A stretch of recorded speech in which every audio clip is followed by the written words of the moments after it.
तो लोकसभा चुनाव 2024 का पहला चरण राजस्थान में मतदान संपन्न हो गया है। 12 सीटों पर राजस्थान में वोट डला। 52.59% मतदान दर्ज किया गया है। राजस्थान में बता दें गंगानगर में 60.29% मतदान हुआ। जयपुर शहर में 56.57% मतदान हुआ। जयपुर ग्रामीण में 48.67% मतदान हुआ। बीकानेर में 48.87% मतदान दर्ज किया गया। चूरू में 56.52% मतदान हुआ। झुंझुनू में 44.97% मतदान हुआ। सीकर में 48.85%, अलवर में 53.31% मतदान हुआ। भरतपुर में 45.48% मतदान हुआ। करौली धौलपुर में 42.53% मतदान हुआ। दौसा में 45.62% मतदान हुआ। नागौर में 49.92% मतदान दर्ज किया गया है। 12 सीटें कुल मिलाकर राजस्थान में जहां पर मतदान हुआ है। गंगानगर, बीकानेर, चूरू, झुंझुनू, सीकर, जयपुर ग्रामीण, जयपुर सिटी, अलवर, भरतपुर, करौली, धौलपुर, दौसा और नागौर ये ऐसी सीटें जहां आज पहले चरण में मतदान हुआ।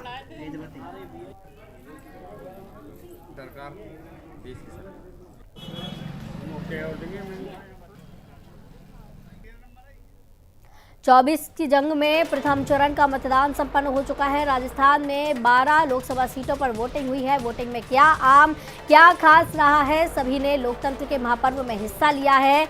आप अपने टीवी स्क्रीन पर देख सकते हैं। प्रदेश के मुखिया भजनलाल शर्मा ने जयपुर में जलपान से पहले मतदान किया। वहीं डिप्टी सीएम दिया कुमारी ने भी वोट डाला है। तो बीकानेर से बीजेपी प्रत्याशी और केंद्रीय मंत्री अर्जुन राम मेघवाल ने पूरे परिवार के साथ मतदान किया है। जयपुर ग्रामीण में भजनलाल सरकार में मंत्री राज्यवर्धन राठौर पहुंचे और वोट डाला। वहीं कांग्रेस नेता और प्रदेश के पूर्व डिप्टी सीएम सचिन पायलट ने ईवीएम का बटन दबाया और नागौर से बीजेपी प्रत्याशी ज्योति मिर्धा ने भी मतदान किया। तो ये 6 तस्वीरें राजस्थान की जहां पर मतदान दर्ज हुआ है और मतदान करने के लिए दिग्गज नेता यहां पर पहुंचे हैं। 12 सीटों पर मतदान आज संपन्न हुआ है। लोकसभा चुनाव 2024 का पहला चरण आज और राजस्थान में 12 सीटों पर वोट हुए।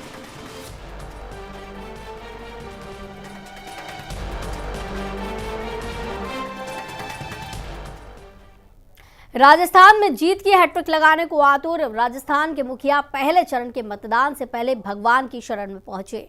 मुख्यमंत्री भजनलाल शर्मा ने राजधानी जयपुर स्थित गोविंद देव जी के मंदिर में प्रदेश की शांति समृद्धि के लिए पूजा अर्चना की। साथ ही अपने आराध्य से जीत का आशीर्वाद मांगा।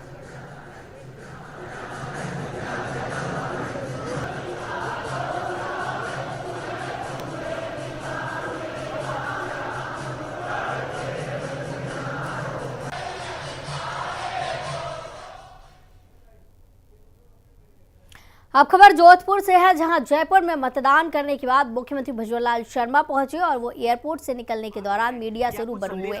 कहा कि जल संकट से बहुत जल्द प्रदेश की जनता को मुक्ति मिल जाएगी। मध्य प्रदेश सरकार के साथ हमारा समझौता हो चुका है और तेजी से इसके लिए काम हो रहा है। प्रदेश में मतदान चल रहे हैं, उत्सुकता से मतदाता भाग ले रहे हैं, क्या कुछ संदेश देना चाहेंगे उन मतदाताओं? हमारी 15 किलोमीटर कच्ची जो हमारी नहर है, इंदिरा गांधी नहर, उसको पक्का करना, उसके लिए हमने पैसा मंजूर किया है और नर्मदा को भी हम आगे बढ़ाने का काम करेंगे और माही डैम के माध्यम से राजस्थान के अंदर जो पानी आता है उसको भी बढ़ाएंगे। हमारे जो राजस्थान के सोर्स है उनको भी बढ़ाने का काम करेंगे।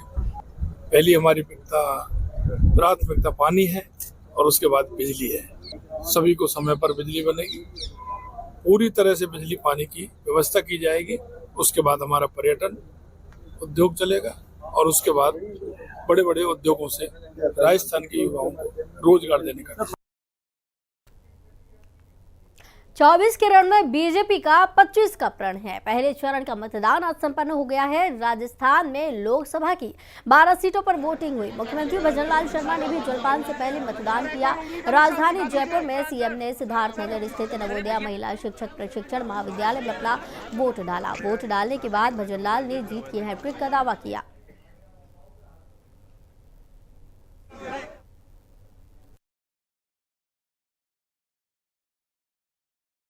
मैं आपसे इतनी अपील करूंगा आपके माध्यम से सभी से ये इसमें सभी बढ़ चढ़ के हिस्सा लें, मतदान अवश्य करें। ये लोकतंत्र को मजबूती, आपका मतदान लोकतंत्र को मजबूती प्रदान करेगा, हमारे राष्ट्र को मजबूत करेगा और हमारा जो मतदान है वो मतदान इस देश की मजबूती और देश को आगे बढ़ाने का काम करेगा। मैं आपके माध्यम से इतना ही कहना चाहता हूं, मतदान केंद्र के बाहर ही है ना? बिल्कुल। मैं इतना ही कहना चाहता हूं कि आप जो लगातार 14 और 19 का इतिहास राजस्थान दोहराएगा, ये मुझे।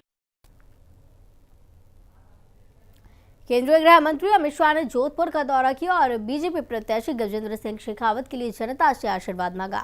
चुनावी जनसभा में अमित शाह ने केंद्रीय जल शक्ति मंत्री गजेंद्र शेखावत की तारीफ की और जनसभा में उमड़ी जनसलाब से अपील की कि लगातार 2 बार आपने गजेंद्र सिंह को दिल्ली भेजा, इस बार भी अपना आशीर्वाद शेखावत जी को दीजिए और केंद्र में तीसरी बार मोदी सरकार को लाइए। विकसित भारत के लिए जरूरी है। पिछले 10 सालों में मोदी सरकार ने जो किया वो कांग्रेस 50 सालों में भी नहीं कर पाई।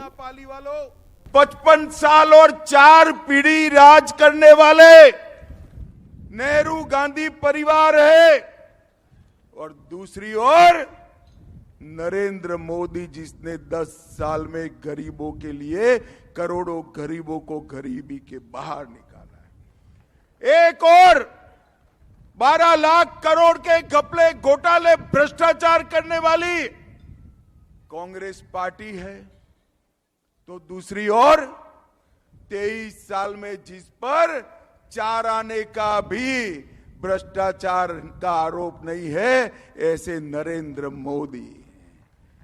एक और दशकों तक सिर्फ गरीबी हटाओ का नारा देकर सत्ता का सुख भोगने वाली राहुल बाबा एंड कंपनी है और दूसरी ओर 1 दशक में 25 करोड़ गरीबों को गरीबी रेखा के बाहर निकालने वाले नरेंद्र मोदी। राजस्थान की डिप्टी सीएम दिया कुमारी ने भी शुक्रवार को अपना वोट डाला। वोट डालने के बाद दिया कुमारी चुनाव प्रचार के लिए क्षेत्र में निकल गई। उससे पहले उन्होंने मतदाताओं से मतदान करने की अपील की और कहा कि हर मतदाता को लोकतंत्र के इस महापर्व में अपनी भागीदारी निभानी चाहिए। अच्छा और सच्चा जनप्रतिनिधि चुनने का वोट ही मतदाता का सबसे बड़ा हथियार है।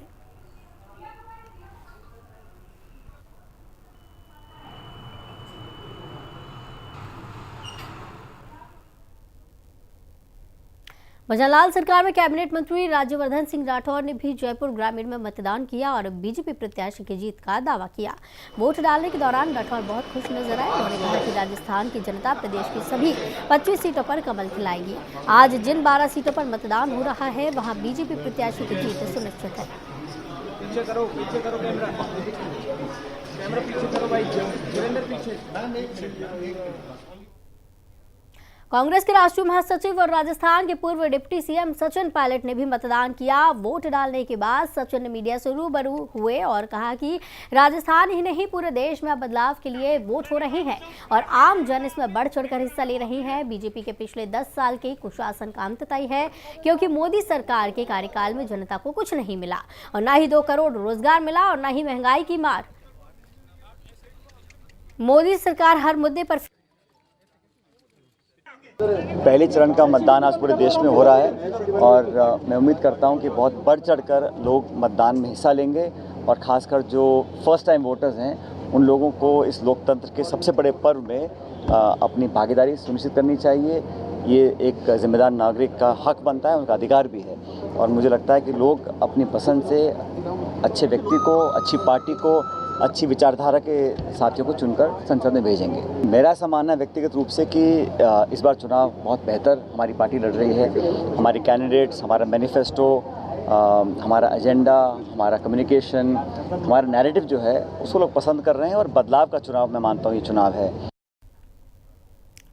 अब खबर अलवर से है जहां पर तिजारा में बीजेपी विधायक बाबा बालकनाथ ने बुद्ध विहार स्थित अपने बूथ पर मतदान किया। वोटिंग के बाद बाबा बालकनाथ ने कहा कि मैं पूरे देश में मोदी की लहर है, इस बार 400 पार होना तय है। बहुत आगे जाना है। पता नहीं अंदर ही आएगा। राजस्थान विधानसभा में नेता प्रतिपक्ष टीकाराम जूली भी लोकतंत्र के महापर्व में शामिल हुए। अलवर में अपने बूथ पर मतदाताओं की कतार में खड़े होकर जूली ने अपनी बारी का इंतजार किया और फिर अपना बहुमूल्य वोट डाला। इस दौरान जूली ने मतदान कर्मियों सहित अन्य मतदाताओं का अभिवादन भी स्वीकार किया और मतदान के बाद कांग्रेस की जीत का दावा किया। बीकानेर से बीजेपी के प्रत्याशी केंद्रीय मंत्री अर्जुन राम मेघवाल की गाड़ी को टक्कर लगने की खबर सामने आई है। हालांकि हादसे में किसी के हताहत की जानकारी नहीं मिल रही है। सूचना के बाद हादसा गंगा शहर में बोथरा चौक पर हुआ था, जहां मेघवाल की गाड़ी खड़ी थी। पीछे से पानी की कैंपर वाले ने टक्कर मार दी। इस दौरान केंद्रीय मंत्री और प्रत्याशी अर्जुन राम मेघवाल गाड़ी में मौजूद थे। गाड़ी के पीछे का हिस्सा क्षतिग्रस्त हो गया।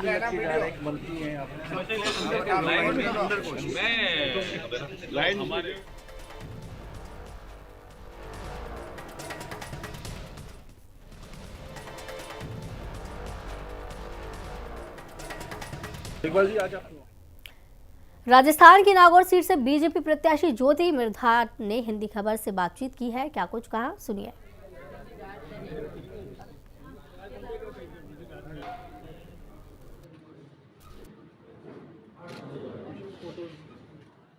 चार दशकों से राजस्थान की नागौर से राजनीति करने वाला मिर्धा परिवार आज हिंदी खबर के साथ है। मैं उनसे यही जानने की कोशिश करूंगा। अभी आप वोट डाल के आई हैं। डॉक्टर ज्योति मिर्धा हमारे साथ हैं। जी डॉक्टर साहब बताएं, क्या माहौल है आपके पास? भारतीय जनता पार्टी के पक्ष में बहुत अच्छा माहौल है। लोग बड़े उत्साह के साथ पोलिंग करेंगे। मुझे लगता है पोलिंग परसेंटेज भी आज काफी अच्छी रहेगी। सट्टा बाजार जो है कहीं न कहीं आपको दूसरे नंबर पर बता रहा है। इसका कारण क्या कारण है? आप पता नहीं कौन सा सट्टे को फॉलो कर रहे हैं। इसको करेंगे वो तो हमारी भी बता रहे हैं। भरतपुर लोकसभा क्षेत्र से बीजेपी के उम्मीदवार रामस्वरूप कोली और उनकी धर्मपत्नी ने कस्बा भुसावर में मतदान किया। मतदान करने के बाद रामस्वरूप कोली ने केंद्र पर मतदान कर्मियों के द्वारा लगाई गई उंगली पर की का निशान भी दिखाया।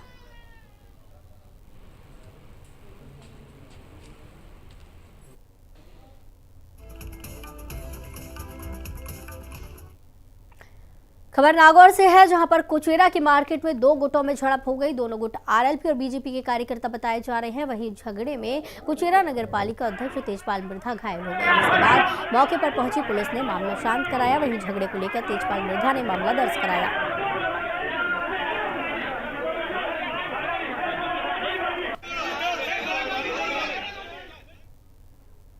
लोकसभा चुनाव इस बार काफी रोमांचक मोड पर आ गया है। बाड़मेर जैसलमेर से बीजेपी प्रत्याशी कैलाश चौधरी ने सफाई दी और कहा कि मैंने भी निर्दलीय प्रत्याशी और शिव से विधायक रविंद्र सिंह भाटी को टुकड़े टुकड़े गैंग का सदस्य नहीं कहा है। ऐसा कहीं कोई नहीं कहा मैंने टुकड़े टुकड़े गैंग की बात। मेरा ये कहना है कि मैं सोशल मीडिया पे देख जरूर रहा हूँ और सुन भी रहा हूँ, लेकिन मैंने कहीं ऐसा नहीं कहा। मैं सोशल मीडिया पे जहाँ से भी चर्चा आई है, भगवान करे ऐसी बात सही नहीं हो, वरना इस देश के लिए अगर इस प्रकार की मानसिकता का चाहे कोई भी व्यक्ति हो, वो हमारे लिए नुकसानदायक है। और मैं तो यही कहना चाहता हूँ कि जो बात है उसके अंदर कहीं अगर सच्चाई है तो बड़ी दुर्भाग्यपूर्ण है। और निश्चित रूप से मैं तो यही कहना चाहता हूँ कि बॉर्डर का क्षेत्र है और इस बॉर्डर के अंदर हमारे राष्ट्रवाद की बहुत जरूरत है। देश हमारा सुरक्षित रखना बहुत सबकी हमारी जिम्मेवारी और प्रत्येक व्यक्ति की जिम्मेवारी बनती है। बुलेटिन में इतना ही, दीजिए इजाजत, नमस्कार।